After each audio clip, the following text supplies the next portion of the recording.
Hello friends, it is I, Archmage Merlinster Gendeldor. I've been reminiscing over my shelf of modules, thinking about the good times I've had playing and running them. So, in stepping away from our review cap format of module reviews, I thought it might be fun to offer a quick glimpse into some great D&D published scenarios. So, let's discuss 5 great Dungeons & Dragons modules you should play at least once.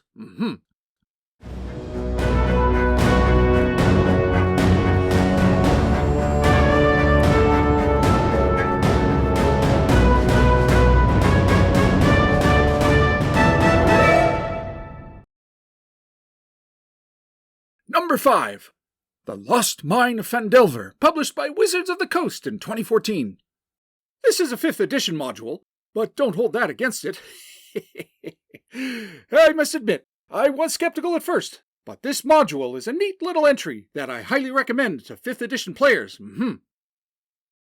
This module came as part of the starter kit and serves as an introductory module to help new DMs learn to play, but strikes a balance between narrative-style modules with prescribed beats and an open-world format allowing for emergent play. The PCs have been hired to deliver supplies for a mining operation in the town of Phandelver, only to be attacked en route and find that their boss has been kidnapped by goblins. Using the town of Phandelver as a base, you can insert many adventures into the overall framework of the Lost Mine scenario as the players follow the breadcrumbs to find their boss and the titular Lost Mine. It's a scenario that doesn't require a rush to the conclusion, letting players breathe and explore the world. There are dungeons to delve into, ghost towns, wilderness areas, and an escalating series of enemies to keep players challenged. You could also probably very easily port this backwards into an old-school campaign if you aren't keen on playing 5th edition. So yes, if you haven't already, check out The Lost Mine of Phandelver. Number 4. Against the Cult of the Reptile God, published by TSR in 1982. This gem for 1st edition Advanced Dungeons & Dragons is part of the N series, ostensibly standing for Novice. Against the Cult of the Reptile God is anything but, however. It's a complex and nuanced scenario that definitely requires an experienced DM.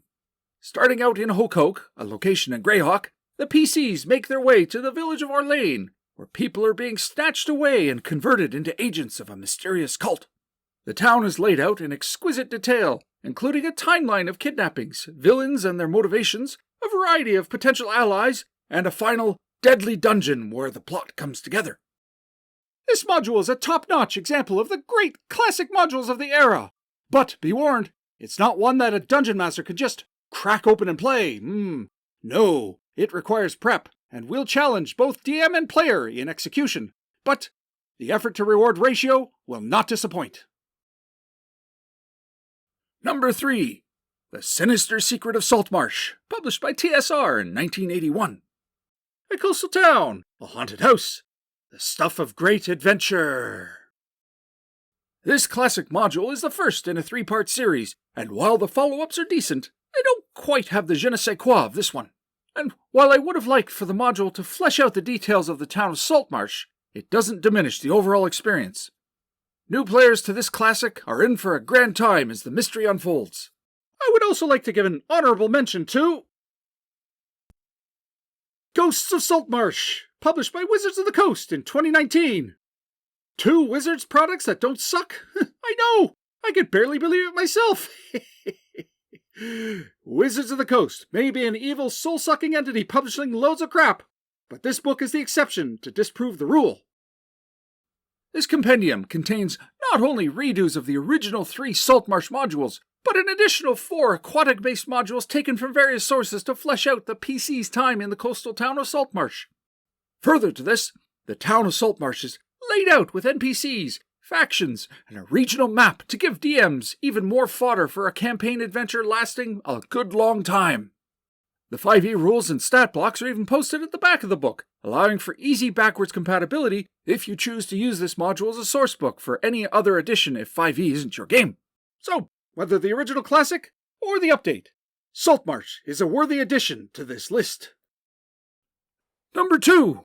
The Village of Hommlet, TSR 1979. Another big one from the Advanced Dungeons & Dragons 1st edition days of yore. Famously the first leg of the super campaign module, the Temple of Elemental Evil, this module stands alone very well, and is arguably better when separated from the bloated and undercooked Temple of Elemental Evil. The village of Hommlet is laid out in exacting detail, with NPC homes and their modest belongings, political and religious intrigue, a nearby dungeon called the Moat House that players must absolutely not rush to as first-level noobs. Instead, they are better off getting to know the town and the goings-on. Such a setting is a great base of operations for starting players, as well as a super location for the DM to insert any number of quests and adventures before revealing the location of the Moat House for a final confrontation with the forces stationed there. Goodman Games also updated this to 5th edition. Look at this beast! 2 full volumes! For players and dungeon masters who enjoy long-form simmering campaign style, heavy on roleplay, the village of Hommlet is an ideal setting with lots to offer. Number 1. The Keep on the Borderlands, TSR 1979. Regular followers of this channel shouldn't be too surprised by this choice from me. The Keep on the Borderlands is quintessential classic D&D. The module, like the previous entry, simply provides a setting and a local dungeon complex. There's no plot, though there are certainly plotting NPCs. No expected or suggested course of action either. It's just a safe haven for players to stay between adventures, and plenty of adventures to be had.